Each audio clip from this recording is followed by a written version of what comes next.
నమస్కారం. రత్నలహరి ఛానల్కు స్వాగతం, సుస్వాగతం.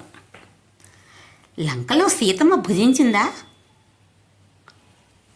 లేదు. వాల్మీకి రామాయణం చెప్పిన అసలు సత్యం ఇదే. మన చిన్నప్పటి నుండే వినే కథల్లో ఒక సందేహం తరచుగా వస్తుంది. సీతాదేవి లంకలో భోజనం చేసిందా? వాల్మీకి రామాయణం దీనికి ఇచ్చిన సమాధానం స్పష్టంగా ఉంది. సీతమ్మ లంకలో ఒక్క ముక్క ఆహారం కూడా తినలేదు. దానికి కారణం ఏమిటంటే, నా ప్రాణం పోయినా సరే రాక్షసులు ఇచ్చే ఆహారం నేను తిన్ను, నా రాముడి కోసం నేనున్నాను, ఇది నా సత్యం అని సీతమ్మ ధైర్యంగా ప్రకటించింది. సీతమ్మ లంకలో ఉన్న కాలం అంటే 435 రోజులు, దాదాపు 14 నెలలు. రావణుడు అపహరించిన రోజు నుండి రాముడు ఆమెను రక్షించే రోజు వరకు 435 రోజులు. ఈ కాలమంతా సీతమ్మ ధర్మబద్ధత, ఆశ, విశ్వాసం కోల్పోలేదు.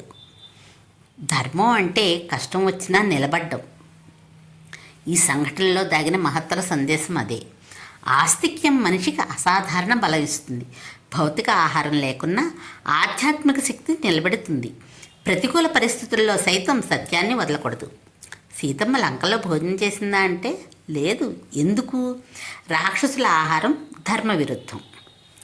అయితే ఇలా ఉన్న తరుణంలోనే సీతాదేవి ముందర ఇంద్రుడు ప్రత్యక్షమయ్యాడు. ఇది వాల్మీకి రామాయణం యుద్ధకాండంలో స్పష్టంగా దీని గురించి రాసుంది. అశోక వాటికలో రాక్షసులు తిడుతూ భయపెడుతూ ఉన్న సీతమ్మ మాత్రం రాముడి కోసమే ఉంది. అదే టైంలో ఇంద్రుడు రాక్షసులని మోహంలో ముంచడం కోసం తన మోహనాస్త్రంతో రాక్షసులని నిద్రలోకి నెట్టాడు. అందరూ ప్రశాంతంగా పడుకున్నారు. ఆ సమయంలో ఇంద్రుడు సీతాదేవికి ప్రత్యక్షమయ్యి దేవతల ఆమోదంతో తయారైన దివ్య పాయసం ఇచ్చాడు. దాన్ని తినడంతో ఆమెకు ఇకపై ఆకలి, అలసట, దాహం ఏమీ అనిపించలేదు. దాని ప్రభావం 10,000 సంవత్సరాల వరకు ఉంటుంది. అంటే అంతవరకు ఆకలి, దాహాలు అన్నవే ఉండవన్నమాట. ఎందుకని అంటే దేవతలు తినే అమృత సమానమైన ఆ పాయసం సీతమ్మకు ఆకలి, దాహం, మానసిక శోకం ఏ ఒక్కటి కూడా రాకుండా చేసింది. సీతమ్మ రాక్షసుల ఆహారాన్ని ఎందుకు తిరస్కరించింది?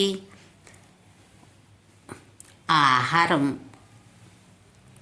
ధర్మ విరుద్ధం. అదే దేవరాజు ఇచ్చిన ఆహారం అయితే యజ్ఞ హవిస్సైన దివ్య పాయసం. ఈ ప్రభావంతో 10,000 సంవత్సరాల ఆకలి, దాహం రాదు. సీతమ్మని మొదట అర్చించిన వారు దేవతలు.